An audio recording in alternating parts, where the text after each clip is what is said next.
Xin chào các bạn. Nếu để chọn ra nơi nào là thế giới của sự hoàn hảo tuyệt đối thì không quá khó để chọn Nhật Bản. Nơi mà tương lai không còn là một khái niệm mà là thực tại hiện hữu mỗi ngày. Nơi AI, robot và các thuật toán tự động hóa đã thay thế con người để vận hành mọi ngóc ngách của cuộc sống. Nhưng đằng sau vẻ ngoài hiện đại và hào nhoáng ấy lại tồn tại một nước Nhật rất khác. Và ngay giữa lòng cái nồi công nghệ, người ta lại trả tiền cho những con người bằng xương bằng thịt để làm các công việc tưởng như vô lý đến mức nực cười, nhưng lại được xem là cứu cánh cho một xã hội đang vận hành đến mức kiệt sức. Vậy những công việc đó là gì? Tại sao người Nhật lại chấp nhận làm những công việc này? Các bạn hãy cùng Thế giới hôm nay khám phá trong video này nhé!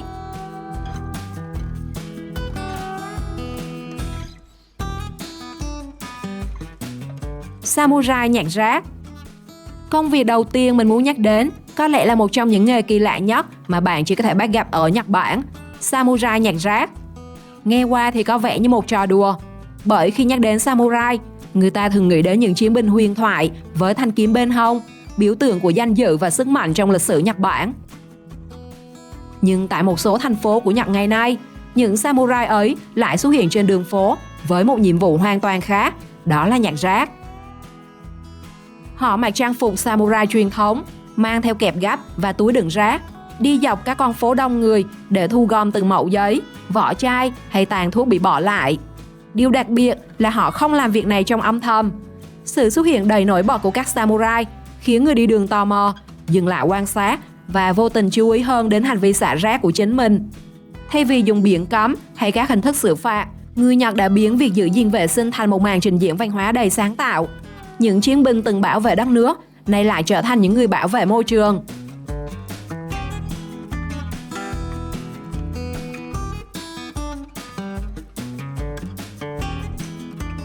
Nghề xin lỗi thuê.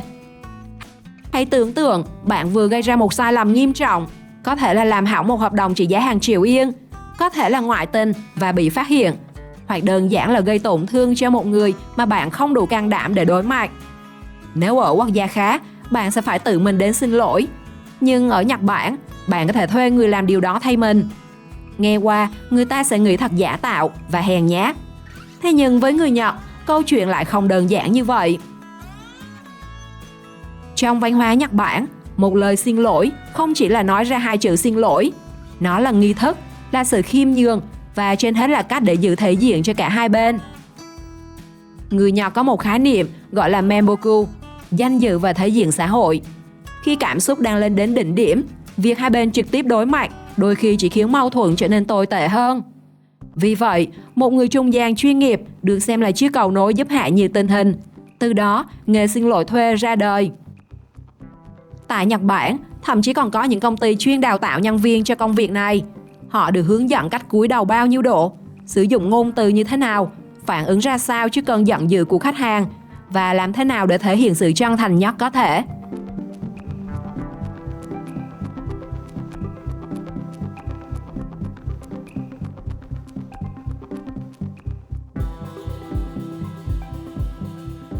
Nyotei Mori.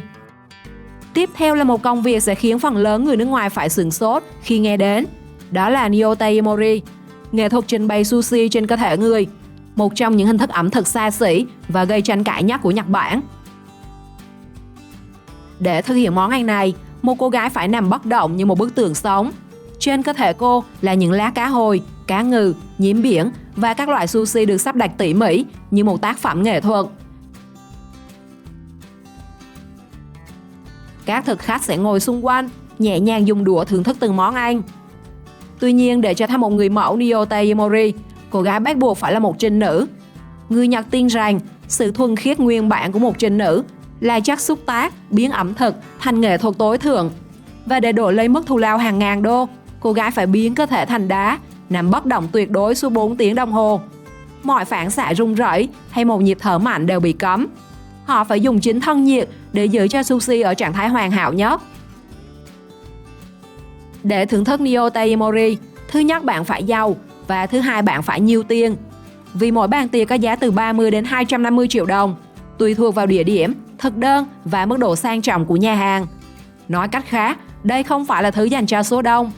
Muốn thưởng thức Nyotei Mori, bạn không chỉ cần sự tò mò mà còn cần một chiếc ví thật dày.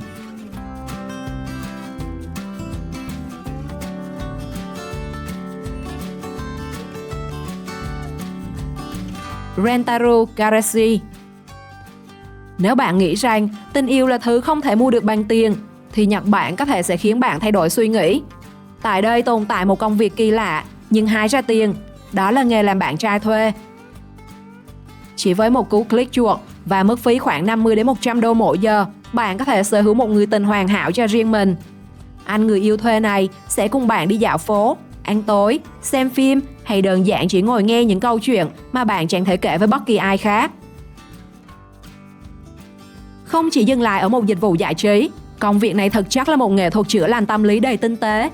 Những anh người yêu thuê này không bán cơ thể. Thứ họ bán là sự quan tâm. Họ được đào tạo cách giao tiếp, cách đọc cảm xúc, cách lắng nghe và thậm chí là cách khiến khách hàng cảm thấy mình thực sự được thấu hiểu.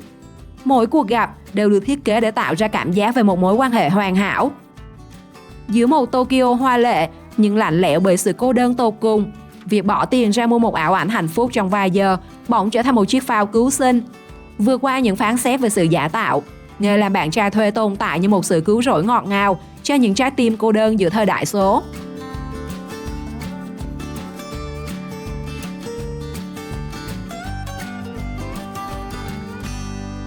RAAR. Nhật Bản có rất nhiều nghề kỳ lạ, nhưng RAAR có lẽ thu hàng khó tin nhất. Đây là nơi mà một người đàn ông bước vào với bộ vest công sở, khuôn mặt đầy vẻ mệt mỏi sau giờ làm. Rồi vài tiếng sau lại bước ra như một cô gái bước ra từ tạp chí thời trang. Nghe qua tưởng là phim hài hay chương trình truyền hình thực tế, nhưng đây lại là một dịch vụ hoàn toàn có thật. Công việc của RAAR là biến những người đàn ông bình thường thành phiên bản nữ tính của chính mình, bằng trang điểm, làm tóc, lựa chọn trang phục và chụp ảnh chuyên nghiệp. Điều thú vị là khách hàng tìm đến đây không phải để nổi tiếng hay câu view trên mạng xã hội. Họ đến vì sự tò mò. Ai cũng từng soi gương và tự hỏi, nếu mình là một người khác thì sẽ trông như thế nào? Và RAAR biến câu hỏi đó thành hiện thực. Trong một đất nước nổi tiếng với áp lực công việc và những quy tắc xã hội ngặt nghèo như Nhật Bản, dịch vụ này giống như một nút đổi nhân vật ngoài đời thực, giúp người ta tạm quên chức danh, công việc và những trách nhiệm đè nặng trên vai. Khách hàng có thể sống vài giờ trong một diện mạo hoàn toàn khác.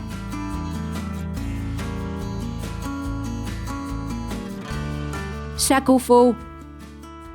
Khi nhắc đến Nhật Bản, nhiều người thường nghĩ rằng giới trẻ ở đây sẽ mơ làm kỹ sư, AI, lập trình viên hay những công việc văn phòng hào nhoáng trong các tòa nhà chọc trời. Nhưng có một thực tế khá bất ngờ, ngày càng nhiều người trẻ Nhật Bản lại chủ động từ bỏ những công việc bàn giấy để lựa chọn trở thành Shakufu. Công việc của họ rất đơn giản, kéo xe phục vụ khách du lịch. Một công việc nghe có vẻ chẳng có gì đặc biệt, nhưng kỳ lạ là rất nhiều người trẻ tuổi có học thức lựa chọn công việc này. Lý do không nằm ở sức lao động, mà nằm ở sự mệt mỏi. Họ không còn muốn mang công việc về nhà, không muốn thức dậy mỗi sáng với hàng chục email chưa đọc. Họ chỉ muốn làm một công việc tay chân đơn thuần, không áp lực, không đấu đá, không phải suy nghĩ quá nhiều. Nghe có vẻ nghịch lý, trong khi nhiều người trên thế giới đang cố gắng tìm đến công việc trí óc, thì một bộ phận người Nhật lại đang đi theo hướng ngược lại. Bởi sau tất cả, thứ họ tìm kiếm không phải là một công việc danh giá, mà là sự bình yên trong đầu óc. Điều bất ngờ hơn nữa là thu nhập của nghề này không hề thấp. Một Shakufu chuyên nghiệp có thể kiếm từ 400.000 đến 500.000 yên mỗi tháng, tương đương khoảng 65 đến 80 triệu đồng. Và mùa du lịch cao điểm như mùa hoa anh đào hay mùa lá đỏ, con số này còn cao hơn đáng kể nhờ tiền thưởng và hoa hồng.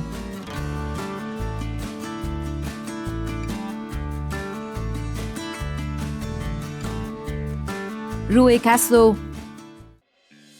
Có một nghịch lý rất lạ ở Nhật Bản, đó là người Nhật dành cả đời để học cách không khóc. Đi làm thì phải chuyên nghiệp, ra đường phải lịch sự, gặp chuyện buồn cũng phải cố gắng chịu đựng. Lâu dần, nhiều người nhận ra họ thậm chí còn quên mất cảm giác được khóc là như thế nào. Và thế là một ngành dịch vụ kỳ lạ ra đời, Ruikatsu, hay còn gọi là đi học khóc. Bạn không nghe nhầm đâu, ở Nhật, người ta phải bỏ tiền để tham gia những lớp học đặc biệt này. Đa phần những người tham gia lớp học khóc là phụ nữ, nơi mọi người cùng xem phim cảm động, nghe những câu chuyện lấy nước mắt và cố gắng khóc thật nhiều. Với họ, khóc không phải là yếu đuối, mà là một cách để xả stress sau những áp lực cuộc sống, công việc và gia đình. Nhưng nếu bạn nghĩ mọi chuyện dừng ở đó, thì bạn đã đánh giá quá thấp sự sáng tạo của người Nhật. Khi đã có dịch vụ dạy khóc, họ tiếp tục tạo ra một nghề còn kỳ lạ hơn. Đó là nghề trai đẹp lau nước mắt. Sau khi khách hàng bật khóc, một chàng trai điển trai sẽ xuất hiện với khăn giấy trên tay, nhẹ nhàng lau nước mắt và an ủi họ như trong phim ngôn tình. Dù khá kỳ quặc, nhưng những công việc này lại khá an nên làm ra ở Nhật Bản.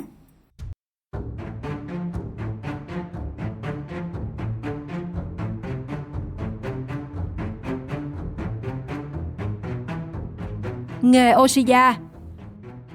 Nhiều người lầm tưởng Oshiya là một sản phẩm của văn hóa lao động Nhật Bản, nhưng thực chất nghề này xuất hiện lần đầu tiên tại thành phố New York, Mỹ vào đầu thế kỷ 20.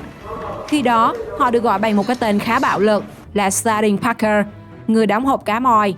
Mãi đến giai đoạn bùng nổ kinh tế những năm 1950-1960, khi mạng lưới đường sắt Tokyo rơi vào tình trạng quá tải trầm trọng, nhà ga Shinjuku mới bắt đầu áp dụng mô hình này và biến nó thành một nghề chính thức mang tên nhân viên sắp xếp hành khách. Điều thú vị là công việc này không đơn giản là dùng sức mạnh. Các Oshiya được hướng dẫn cách đẩy sao cho hành khách không bị thương, không bị ngã và hạn chế tối đa những va chạm không cần thiết. Nói cách khác, họ là những nghệ nhân nhồi người chuyên nghiệp. Khác với sự hào nhoáng của các ngành dịch vụ khác, Oshiya thường xuyên phải đối mặt với sự cáu gắt, những cái nhìn khó chịu, thậm chí là những lời chửi rủa từ những hành khách đang căng thẳng vì mệt mỏi. Tuy nhiên, đây chủ yếu là công việc làm thêm dành cho sinh viên đại học hoặc nhân viên nhà ga làm luân phiên, nên mức lương chỉ dao động ở mức cơ bản từ 1.000 đến 1.500 yên trên giờ, khoảng 160.000 đến 250.000 đồng.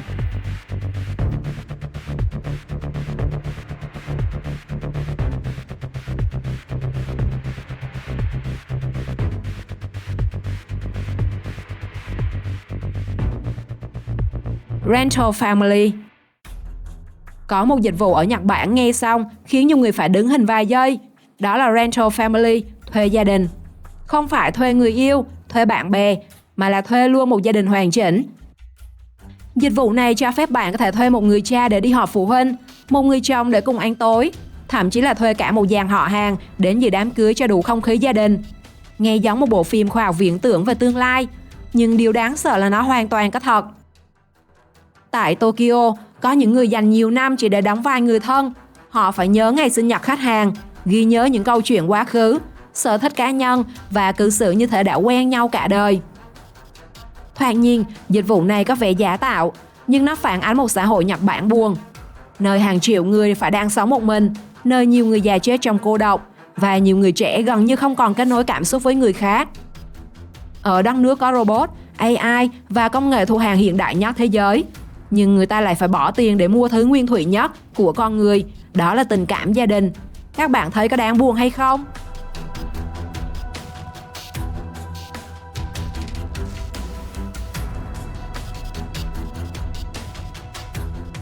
Mimikaki. Lấy giấy tai là một hành động rất đơn giản trong cuộc sống hàng ngày của chúng ta, nhưng ở Nhật Bản, nó đã được nâng cấp thành cả một dịch vụ cực kỳ độc đáo và hiệu quả. Để trải nghiệm dịch vụ này, bạn sẽ được nằm trên đùi của một cô gái mặc kimono, dưới ánh đèn dịu nhẹ, nhạc nền thư giãn, và cô ấy sẽ nhẹ nhàng lấy giấy tai cho bạn bằng những dụng cụ chuyên nghiệp.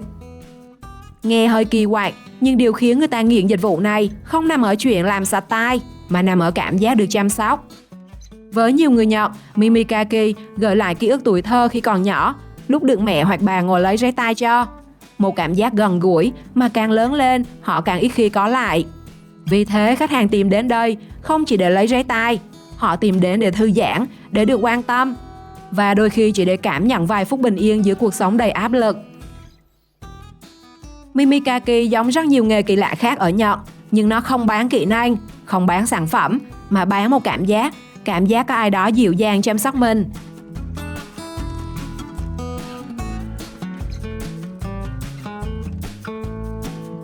Tour du lịch cho gấu bông.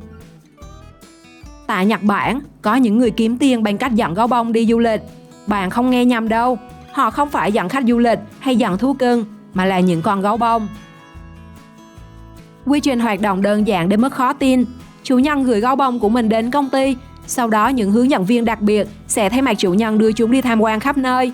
Từ đền chùa cổ kính, công viên hoa anh đào cho đến những địa danh nổi tiếng trên khắp Nhật Bản. Trong suốt chuyến đi, các chú gấu bông được chụp ảnh check-in, ngắm cảnh, ăn uống và tận hưởng kỳ nghỉ chẳng khác gì một du khách thực thụ. Khi hành trình kết thúc, chúng được gửi về nhà cùng hàng loạt hình ảnh và nhật ký du lịch như một món quà dành cho chủ nhân. Nghe qua có vẻ giống một trò đùa trên Internet, nhưng hàng ngàn người ở Nhật đã sử dụng dịch vụ này. Lý do đằng sau lại khiến nhiều người chạnh lòng, bởi không ít khách hàng là người già, người khuyết tật hoặc những người quá bận rộn. Họ không có thời gian hoặc điều kiện để thực hiện ước mơ khám phá thế giới, nên gửi người bạn gấu bông thân thiết của mình lên đường thay thế.